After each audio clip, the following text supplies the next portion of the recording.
Hello, welcome to After Scientology, Straight Up and Vertical, the weekly show where Tony Ortega and I get together and we go over the week's events in the world of Scientology as reported on Tony's Substack. Welcome back, Tony. Thank you, Chris. Another good week. Yeah, as you were mentioning before, mid-December, and we've got some stuff going on. It's a eventful time. So let's get to it. First off, we had motion on, or baby steps on all the legal cases. So let's go ahead and go over those. The biggest one, and the one that I think has the most teeth right now, is the Whitney Mills wrongful death lawsuit. What happened there this week? So, we were very much looking forward to seeing how David Minkoff would answer the lawsuit, and he did a couple weeks ago, where he basically he had his attorney say that you didn't consult the right kind of doctors when you criticized the work he did. But the people that were originally sued in that lawsuit, we're talking about the 2022 death of Whitney Mills, a 40-year-old OT8 there in Clearwater, who took her own life after going through just a terrible mental health period. The people that her mother originally sued were Church of Scientology entities, 6 different, corporations like Church of Scientology International, that kind of thing. They have not answered this new version of the lawsuit yet. Originally, they said they wanted to see what changes it had against Minkoff. Well, those changes came, and Minkoff answered. So what is Scientology waiting for now? Well, they did ask for a delay because of those 2 hurricanes that came through in September, and that seemed reasonable. Now they've asked for another delay, and the reason they say this time, and it's just a month, just till to January, they still believe that after meeting with Ms. Mills, this is the mother, Layla Mills, her attorney, Ramon Roscoe, back in August, and presenting him with something. We don't know what, Chris. The Scientology entities claim that they met with the attorney and showed him some stuff, and they really seem to believe that Layla Mills and her attorney, Ramon Roscoe, are going to make further changes to the lawsuit. And Scientology really seems to believe it's going to be favorable to them, that they're going to focus the lawsuit on Minkoff, let the Scientology entities off the hook, something like that. They're not being super explicit about it, but they, for some time now, they've given the impression they really think that whatever they showed Ramon Roscoe is going to convince them to kind of go easy on Scientology. Now, based on the actual filings we've seen from Layla Mills and Ramon Roscoe, they have gone very hard at both Scientology and David Minkoff. Yep. But who knows? Maybe they are about to change the focus of the lawsuit. Scientology seems to think so, and so they've asked for a little more time before they answer the lawsuit. But it's December. It's the middle of December. Courts generally kind of shut down at this point for the rest of the year. But we'll see. So that's something I'm going to be keeping an eye on. But that was the update, was that Scientology keeps talking about this as if it really thinks it's going to get some good news out of this soon. What I know, this is conjectural, right? And I know neither of us are legals as such, but you talk to people, and I'm curious, audience-wise, folks out there, right? What do you think about this? But Tony, what are your thoughts as to what could that? It's not a get out of jail free card. They're not saying they're going to dismiss the lawsuit if they don't have cause for that, but somehow this is going to mitigate or lessen. What do you think that could be? I mean, if you just take the language on a surface level, it gives the impression that Scientology somehow is going to convince them that maybe Whitney Mills did get some bad advice from these other people in her life. But Scientology might be arguing they weren't doing that on our behalf. Right. You can't put that on us. We are not involved. That, if you just look at the language, that's sort of the sense you get. On the other end of the spectrum, it could be something as bad as, hey, let us show you what's in Whitney's confessionals, including, details from her sex life. Do you want this coming out public in a lawsuit? I mean, it could be that kind of a real nasty sort of approach from Scientology But based on the way they're talking about it in the lawsuit, they're giving the impression that they've been able to, or that they think they can convince Ramon Rasco that, look, we know that you're focused on these text messages with Minkoff. We know you're looking at these handlers, these friends of hers in Scientology, but you're gonna have a real hard time in your lawsuit connecting that to us and making it look like the Church of Scientology International made these people convince her to end her life. So I would assume that it's that sort of level of real obvious thing. Yeah. But again, with Scientology, it could be on the nasty end of the spectrum. I don't know. It's true. It's true. It's all, I mean, the rule is Scientology is always worse than you think. And they prove it over and over again. So it is a stretch to give them the benefit of the doubt on anything. That all being said, it's not wrong that they could have a very hard time connecting those dots back to Church of Scientology International, because then you have to make it, through the official church duties, they somehow, brought about this end of life for her. So I guess we'll see what happens. I can see them convincing Layla Mills and Ramon Rasco that, look, they've got their target. I mean, there's no question that David Minkoff, the texts they've got between David Minkoff and Whitney Mills are so damning. Yeah. And that to me seems like the whole ball game. But yeah, I mean, so maybe they're going to be able to convince them. Look, there's your target. You're going to have a real hard time proving that we had anything to do with this. You should let us out of the lawsuit. So I don't know. Well, maybe that's what's going to happen. But they seem to think that is something like that is going to happen. It's got to happen very soon. So I'm keeping an eye on that docket to see if we get something soon. Cool. Last comment I have about that is, of course, that the Scientology legal strategy, almost from day one, going all the way back to the 1980s, no thin dime for Wallersheim, right? Like the strategy is we don't pay out until we are at the very last second where we have to. And I think we've seen that play out with Laura DiCrescenzo and others as well. So, right. So they could just be playing that game and just trying to delay like they usually do anyway. So, they're the way, if you look at the way it's written. Yeah.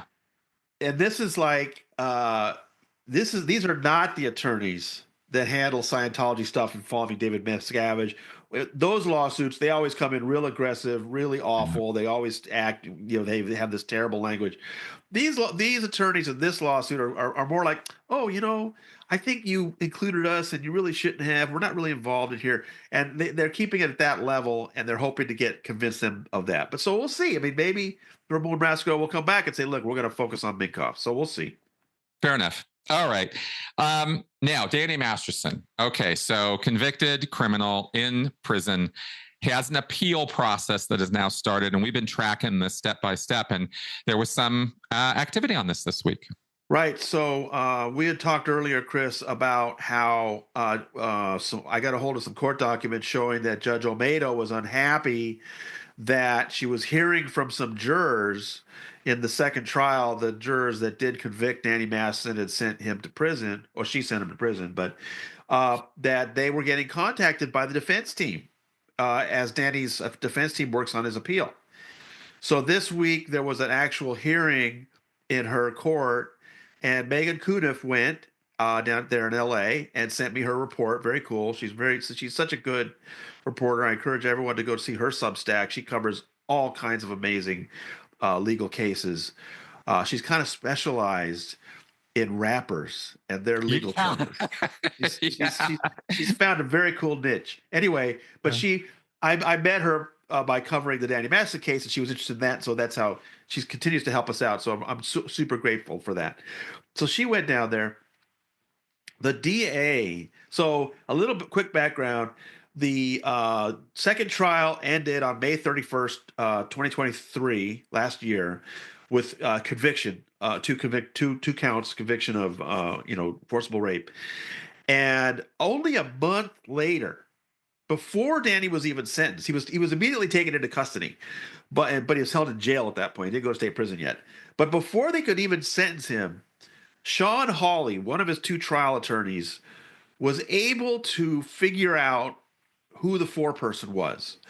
And I went back at my notes, and I was there for jury selection. I was the only reporter in the room for jury selection, and yes, the woman who ended up being a juror number 9 or something, she ended up being the foreperson. She did describe where she worked, Mm-hmm. and I had that in my notes, and it was a institution of higher learning. And so that was enough that Sean Hawley was apparently able to figure out who she was and emailed her and said, "Hey, would you be interested in meeting?" And they had a lunch. And then apparently that juror put Sean Hawley in touch with a couple of other people. And why would Sean Hawley do that? Well, when you lose a case, you want to know what went wrong. Just as in the first trial, we were curious why the prosecution Right. didn't do better. So Right. Sean Hawley wanted to talk to the jurors to find out, okay, why was this convincing to you? Okay, that apparently was all okay. But this year, in August and September, the court, and specifically Judge Olmedo, started hearing from some other jurors from that jury who were very unhappy that members of an investigator from Danny Masterson's appeal team, not the trial team, Sean Hawley and Philip Cohen, but is now his appellate team that was working on his appeal. Their investigator was showing up at their house unannounced, asking them if they were interested in talking. One woman was working in her front yard, and was approached by this investigator. They were unhappy about that. They wanted to know how they even figured out who they were, because unlike that foreperson, these other jurors did not describe where they worked or lived or anything. How did the defense investigator figure out where they were? And of course, that's when we talked about, maybe Scientology helped out a little there. That's what they do, but we don't know. But so the DA had asked for an evidentiary hearing. That's what they wanted the judge to get to the bottom of. How force the defense, the appeal defenders, the appeal lawyers, force them to explain how did they do this. So at the hearing this past week, Judge Olmedo explained to the DA that with the case on appeal, her sort of she's limited in what she can do while the case is on appeal. Yep. And so she explained to the DA that she really can't have an evidentiary hearing like that. However, she did tell those appellate attorneys she's very unhappy that they have the way they did this, and she said she was referring the two appellate attorneys and the DA and their investigator, the appellate lawyer's investigator, to the bar. So that's you don't want to be referred to the bar by a judge. That's not good. So it might be a slap on the wrist, but it's a pretty serious slap on the wrist. So that's what happened in court, and Megan was there to see that. And it's an interesting time in that case, because that appellate team has an absolute final deadline to get in their initial appeal brief on a week from today, when you put this out on Monday. So a week from today, sometime this week, they need to submit their first appeal brief, and we are going to get a chance to see what it is they are going to base their appeal on to try to get Danny a new trial. Excellent. And that's the one that we've been waiting for a while, to see what the basis of their arguments are going to be. Yeah. Is this, do you know, within your knowledge of how this works, because this is criminal side, this isn't civil side, when you put in an appeal brief like that, is that subject to later revision? Can they make changes to it, or is what they put down, okay, this is the argument and we can't make any more arguments? That's a good question. I mean, I know they're going to put in an appeal brief that'll give the court an opportunity to respond. Mm-hmm. Based on the cases we've seen before, and they're civil cases, so it might be different in criminal court. But if you remember, with like the Bixler case, that went to the appellate level. Both sides submitted some briefs, and then they asked for an evidentiary hearing, and the three judges from the appellate court brought people. It was online. We got to watch it live. It was great. And they did a hearing. It was not an evidentiary hearing. At the appellate level, you can't go back over the evidence. You're arguing over how the trial was conducted. Right. You're questioning how the judge the ruling she made. So they will argue over that. And so maybe that's how it'll go. So the appeal team will put in their brief. The other side will get a chance to respond. Maybe there's some back and forth, and then the appellate court will then maybe hold an oral hearing, or maybe they'll just make a decision. I don't know. Okay, fair enough. Fair enough. I was curious about that because it is civil versus criminal, and they're different. And with civil, you can amend the complaint, once, twice, three times. We've watched it happen. So curious how this will roll out. I guess we're gonna learn. And it's so, again, I got to comment on how different tracking these cases is from watching Law and Order, where everything just wraps in an hour. Yeah. That's just not how this stuff works. So, right. Okay, now we had a fun update, or at least a topic that I find endlessly fascinating, and that is L. Ron Hubbard 2.0. Justin Craig? Yeah, Justin Craig. Yeah, what's this guy's, what happened this week? So he's now been in jail, and in a Tennessee county jail for 3 full years now. My God. He had we had first started hearing about him, I want to say in 2016 or 2017, something like that. Yeah. That this Justin, his name is Justin Craig, but he legally changed it to Lafayette Ronald Hubbard, his legal name. And if you look him up on the jail system, he's Lafayette Ronald Hubbard. And he had discovered some indies, some independent Scientologists up in the Washington State area. That's right. And had convinced some of them that he is the reincarnated L. Ron Hubbard. And I could tell that not only because various former Scientologists tell me that this happens once in a while. Somebody will think in auditing that they're L. Ron Hubbard. That's not that unusual. But that this guy started to get a following, and he really convinced some people that he was improving the tech, that he was coming out with new ways of auditing and that kind of thing that impressed them. And so to this day, he still has a small but very ardent following of people that send him money every month. But he's got this criminal record. I first interviewed him, I don't know, 7 or 8 years ago about his criminal record, and he got in trouble in October 2021. He was in Tennessee in a lousy little motel, and he got caught dealing drugs, and he was accused of battering a woman. And then once he got into jail, he got some very serious fights with guards. At one point, he was choking out a guard. Okay, so he's facing some very serious felony charges, and based on his history, I think he's looking at quite a prison sentence at some point. Yeah. If he's convicted, who knows? I don't know. But his trial just keeps getting put off again and again and again. And in the meantime, he's still in touch with his followers. He still has these very loyal followers that get his messages out to everybody on Facebook. And so the most recent thing that had happened was he had filed a motion pro se. He does have an attorney, but he filed a motion on his own to try to get the judge recused in his case, and it was denied. And so the latest pretrial hearing for him is scheduled for early January. So it just keeps getting pushed off and pushed off. And so I did have the two of the most recent pronouncements he's made to his followers. One of which was just making sure people keep sending their money every month. And the other was interesting because he was trying to rally the whole independent field, not just his own followers. And they've got to go after David Miscavige, and David Miscavige is clearly a CIA plant, and Scientology's been taken over by the CIA. I don't know. I just find it wonderful stuff. I mean, one of the reasons why I keep an eye on independents in general is that what I appreciate about independent Scientologists is they talk openly about things like the OT levels and body thetans and, L. Ron Hubbard's more arcane ideas that we know the people in Scientology, the Church of Scientology, talk about, but they're more guarded about it. So it's the independents keep providing us confirmation that this is really what Scientologists talk about because they do it openly. So I appreciate that.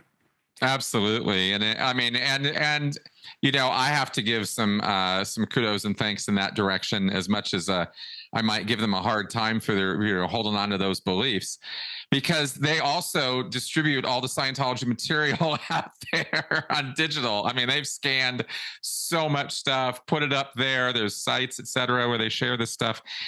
And we just wouldn't have access to all that stuff otherwise. I That's mean, right. I mean, I'm able to look up any Hubbard lecture I want to, and I pull quotes out from Hubbard all the time. And yep. that's thanks to the indies making it all public because the church doesn't want us to have it. No way. That's right. Yeah, you cannot get it from the church in those forms. Well, you can pay for them, and they're very expensive. Well, exactly. But And you have to be a Scientologist. exactly. Good luck getting an e-meter. you know. Yeah. Okay. So Justin, I don't know, man. Keep holding out. It's it's just such a study. It's just such a study. I mean, it's like you can warn people, you can tell people, you can do all the things, but these little things. There's just thousands of these things all over the U.S. These little, let's follow the cult leader in the prison thing. Okay, we'll carry on. There was another legal case, this one involving a school, a former Scientologist, sexual assault. Right. Yeah, so there was a response on this week. Yeah, so we heard about this case goes back quite a while. I'd heard about it a long time ago that a Scientology school in Lakeview Terrace That's right. had a basketball coach, and they found out that he was abusing one of their students, but they recommended him as he moved to a non-Scientology charter school in Santa Clarita. And there he really got in trouble. He ended up pleading guilty to molesting 6 boys at that Santa Clarita school. He's now in prison serving a 17-year prison sentence.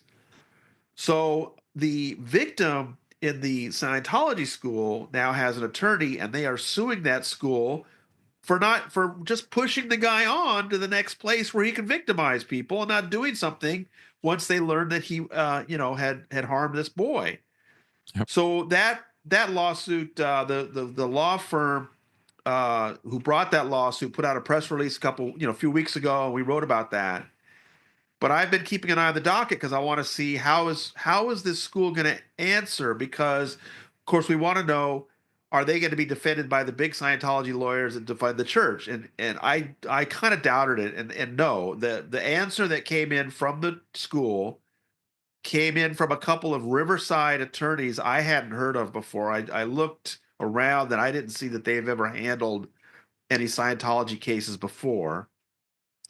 And what they filed was really boilerplate, Chris. It was really generic. Like, you know, obviously a lot lawsuits like these develop over time. And when you're first answering it, an attorney may just be very generic and say, like, my client wasn't there. If he was there, he didn't do it. If he did it, it's not what people think it is. You know what I'm saying? Just like, That's right. just very, it's very divorced from the actual facts. It's like, okay, we'll get to the details later. So that's what this reads like. It reads like a couple of local Riverside attorneys were hired. Oh, the school's accused of something. Okay, the school had no responsibility. Blah blah blah blah. But a couple of these things they said are very gross when you think about what is being accused here. I mean, they literally said that the plaintiff, and remember, the plaintiff might be an adult now, but when this happened, he was a 13-year-old boy. The plaintiff assumed the risk that the plaintiff should have known when he went to the school. I'm like, wait a minute, what? A 13-year-old boy? It's his fault that he chose the school where the monster was the basketball coach? Really gross. A couple of different things that I quoted from that answer. People were horrified. My readers were reviled by what these attorneys were saying. I think it's just a very generic response, and they might not even realize how awful it sounds. But if you know what the case is, you realize that these defenses are terrible.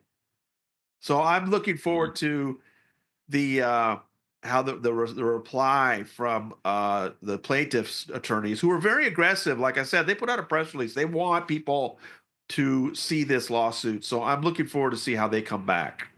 Absolutely. And I'm predicting some fire and brimstone in their response, and appropriately so. Because if these guys, I mean, there's a couple different ways you can think about it. And I'm going to be the last person who's going to give Scientology attorneys a break. But it sounds like, yeah, they just, pretty much printed this off legalshield.com or something. And Yeah, here, yeah. so, low rent, low whatever kind of attorneys. So we'll see how this develops. But again, it's worth noting that the response from the Scientology school was eerily similar to the Catholic problem. Let's just push it on to another. Let's just move the guy to someplace else, even though we That's know right. he's a problem. Exactly. Yeah, that's yes. Yeah, and not cool at all under any circumstance. So we'll see how this develops. Now, this next one is interesting because of the whale aspect of it, but we're really talking about the big one. This is Trish Duggan, and your story about her. What do we have on this one? Well, Chris, once again, Impact Magazine came out and showed the big donors with their trophies that received them at the October IAS Gala. And we always enjoy reporting on who got what trophy, who's now $1 million donor, $5 million. And always the number one person is Trish Duggan. Mm-hmm. And, Bob and Trish split up a few years ago, but Bob gave an interview at one point where he said something. He confirmed that they had given something like $360 million. But that was years ago. My question was, we know that she's the biggest donor in Scientology now. They've split up. You don't see Bob anymore at these things, but he did assure Tracy McManus in an interview about a year and a half ago that he is still a Scientologist. But it's Trish. It's only Trish that you ever see in these photos and at these events. So, but my question is, what is she giving now? How much? Because you know how the way it works with these trophies is, let's say the number two guy, that's Tom Cummins, okay? He's number two. He gets a big trophy too, and he got a trophy this time for $55 million just to the IAS. And it said in his little bio underneath, he's also the number one person giving to the Ideal Orgs. So millions and millions more that go to the Ideal Orgs, not just the 55 million to the IS. But it's important to remember that's a cumulative number. He previously got a trophy for like 50 million or 52 million. So just in this year, he maybe gave 2 or 3 million to get to that next level. Yeah. That's how these trophies work. That people always ask me, how come we didn't see Grant Cardone this time? Well, because maybe Grant, he might have given $1 million this year, but it wasn't enough to get him to that next level and that next trophy. You got to reach that next status. Yep. So how much, in a given year? With a guy like Tom Cummins, it's probably like 2 or 3 million. It's a lot of money. But what about Trish? How much is she giving? Now, I have to say, I have kind of dragged my feet a little bit in checking her financials. And the reason is, I'll admit now, earlier this year, one of this country's biggest news organizations came to me and said that they were working on a story about Trish. And they wanted to talk to me because I've written about her for years and years and years.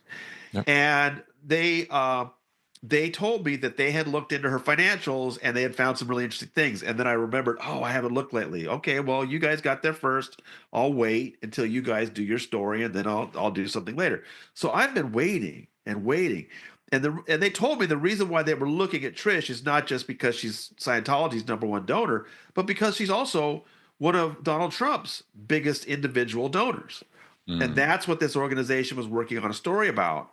And so I waited and waited and waited. The election came and went. The IAS came and went. Now Impact Magazine, and I'm just like, okay, I can't wait any longer. I don't know that news organization is going to do anything after all. So I did go and look at her Trish Joy Foundation. That's the foundation that originally she and Bob started. Now it's just her. And I was surprised. I got a hold of her 990 forms for 2019 through 2022, and there were no donations to Scientology.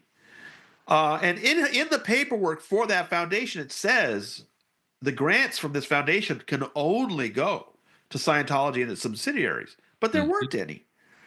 But then I noticed that she'd created a new new foundation in 2020 called the Trish Joy Foundation for Humanitarian Activity, right? Almost the same name, a little bit longer.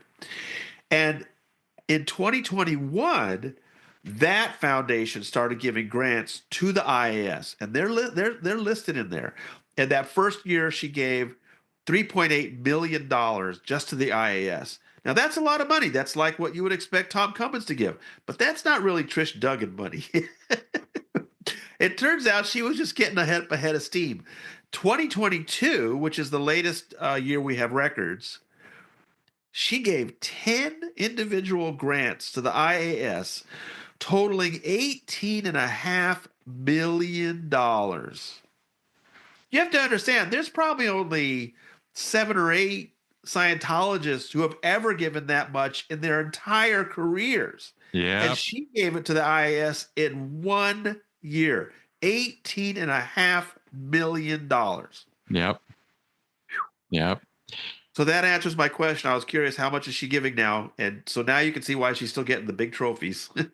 Oh, big time. And I think we can definitely like describe the elephant in the room at this point, that Scientology is, if David Miscavige has done anything to this group in terms of really going in a different direction than L. Ron Hubbard was going, we can talk about the auditing, we can talk about the classwork and the changes that he made. But the big thing is the true progress in Scientology's bridge on up in status is giving money now, not doing Scientology services. It really is about that. And the Impact magazine is sort of the focal press release of that. But the motion and activity of Scientology is firmly in this direction. And if it's not for IAS, it's for buildings and renovations. And that's, and that's the operation now. And so to call it a sort of a real estate status scam would probably be more accurate now than calling it a religious cult in a way. It was Mark Headley that explained it to me. He said, look, keep in mind that the flag land base, because under the old model, under L. Ron Hubbard model, it's about selling books, creating auditors, getting people through processing. That's the engine of Scientology. That's how you keep the expansion going. That's how you make money. And, ultimately everybody goes to Flag, and Flag was the financial engine. And what Flag was doing really well, it was bringing in about $2 million a week. Yep. That's about $100 million a year. And Mark said to me that, he was there when it started to dawn on Miscavige. That's so much work. That is so much work to get people from around the world to do their courses, to do their processes, to go up the bridge, to come to Flag, to spend that money. And they're still doing it. They're still doing all of that, and it's still happening. But it's so much easier, instead of getting 100 million from Flag, to go find 15 or 20 rich people and have them give you $100 million. That's right. And that's what he is special. That's what David Miscavige has really changed the focus to, is these whales, is the Trish Duggans and Tom Cummins and Jim Bridgeforth and these other people that are giving him millions and millions of dollars every year. That's, that takes the pressure off of Miscavige. As far as, we know their recruitment is in the toilet right now. They're having a much harder time getting people to get involved in Scientology. They're losing people. They're having a harder time selling people on this expensive auditing. But with the rich people donating these huge amounts, it takes some of that pressure off of Miscavige. Exactly. And it also makes it easier for him because he only has to focus the delivery side of Scientology on that group of people and make sure that group of people is being taken care of, and screw the rest of these people. I really don't. And that's what's so important when you're mystified about ideal orgs, or why is he spending so much money in places like Ireland, and why are they opening these places here and there? It's all to impress those big donors. It all makes sense when you realize Dave is just trying to convince Trish and Cummins and Bridgeforth and the Atkinson Bakers that their money is keeping Scientology expanding. And he's just got to convince them that, look, it's working. We're taking over the world. Your money is key. And then they'll just keep giving him checks. Exactly. Exactly. And let me say one more thing on this real fast, because I don't want anybody jumping to conclusions here. This doesn't mean that Miscavige, as this is how weird this can get. It doesn't mean that he actually knows that he's just a con man. He could still be a true believer in Scientology and think this is the way forward for Scientology. Remember, he's a second gen. He was raised with this stuff. So just to throw that out there. At the same time, it's entirely possible he's fully aware it's a scam. Well, that's a question we always get, Chris. We do. Same with Hubbard. Was he just a con man? Was he a true believer? And my answer is always both. That it's very clear that if, especially the early lectures, he's almost coming right out and saying that he's pushing these people to see how far he could fool them. But then later in his life, he was chasing body thetans around the ranch. He really seemed to buy into this stuff. And with Miscavige, we've heard the stories about the copper tubing at Int Base, where he could release charge, and that he was afraid of children being near him because their body thetans might jump on him. I think it's possible for somebody like David Miscavige, even though we know he knows the real numbers, he knows that what he's telling people is a lie. I think he still buys into the idea that L. Ron Hubbard was onto something and that this all, holds up. I think it is possible for a figure like that to be both sort of in on the scam, but also convinced of it. Exactly. And that's been the hardest thing to explain or talk about with people over the years, because they want it to be one or the other. And the fact is, these guys are a little more complicated than that. So just a little insight on that. I wanted to get that light on. And finally, we had, and this, I was a little involved in this one. We had a story about some possible future for Scientology. Yeah. So 5 years ago, I got leaked a survey, an internal Scientology survey, where they were asking church members about their thoughts about a new book series for children.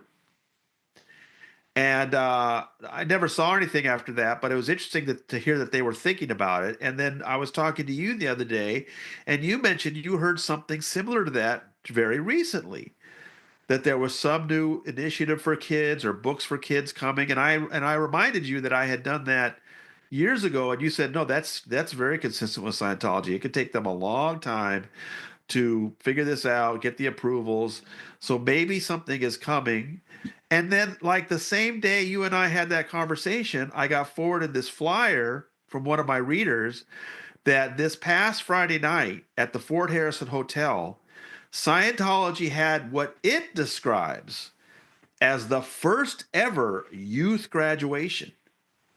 And that it was a graduate, because Friday nights, they have a tradition in Scientology is Friday night at the org, you have graduation where the people that who have finished courses this week get their certificate, get their applause and all that. It's a very standard thing in Scientology. And, David Miscavige started going to the Friday night graduations at the Fort Harrison Hotel a few years ago. And that's how we know he's probably based in Clearwater. But that they're calling this one they had last Friday night the first ever youth graduation. So between that survey and what you heard, and then this, youth graduation, I just asked the question: is Scientology making some sort of new effort to pull in kids? And I don't know. What do you think, Chris? Well, I do think that it's time for that. In fact, they're past due for that. About every 20 years, there's an effort made by Scientology. They did it in the 70s. They did it in the 90s. There were new materials put out, and I'm talking brand new. Like somebody compiled Hubbard stuff into some kids' books, learning how to learn, children's grammar book, children's communications course. This didn't exist in the 70s and 80s, but in the 90s, they put these hardcover books out with a lot of illustrations. I think they used the same illustrators that they had done for a massive course they delivered in the 90s called The Key to Life. They had literally hired some ex-Disney illustrators to do tons and tons of artwork for it. And I think that inspired these other picture books. And that's what happened in the 90s.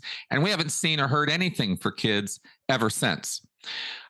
This survey comes out. This is usually the first step in a development or project for a Scientology property like this is they'll survey and see what people want and how do they want to hear about it and how should it look, and they'll survey everything from colors to images to titles, and so a 5-year cycle is a little long in the, to do something like that. They should have gotten it done faster. Yeah. But you got to understand how inefficient Scientology is and how somebody will be put on a project and then they'll get ripped off of it to go do something else and then come back to it literally a year later and pick it back up. And so it's no surprise at all to me that it would take them years to put these things together. And now maybe that's starting to bear fruit. We'll see, but that's what we're hearing from the inside. So, is it something Scientologists are interested in? Hell yes. The second gen, third gen, I mean, the kids of Scientology, the parents are all about raising up little thetans and making them into little OTs. And there has been very little attention paid dogmatically to kids in Scientology. There's one book back in the day called Child Dianetics that was compiled. Hubbard didn't put that together.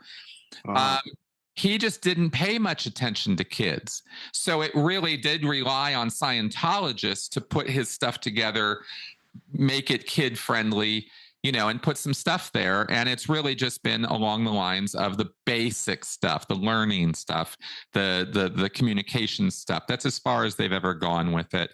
So we'll see what they have in mind now. Maybe they're going to do kids phase 2 or something, or just rehash what they've already done. We'll have to see what happens, but interesting stuff. But yes, they'll definitely have an audience of very, very active, shut up and take my money kind of buyers within the Scientology world for that. They will. Yeah. Which is why I found it interesting. All right, Tony. So that might be a look into what's coming up.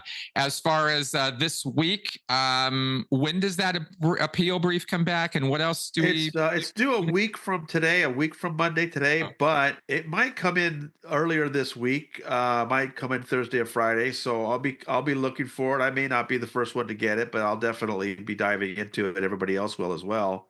Yeah, and we'll get a chance to see what Danny's appeal attorneys are arguing. He's got some very prominent, one in particular. This is the guy that's worked on the Menendez brothers case and the Peterson case. I mean, he's a big, heavy hitter. So it'll be interesting to see what his argument is. Yeah, it will. Yes, it will. Maybe Trish is paying for that.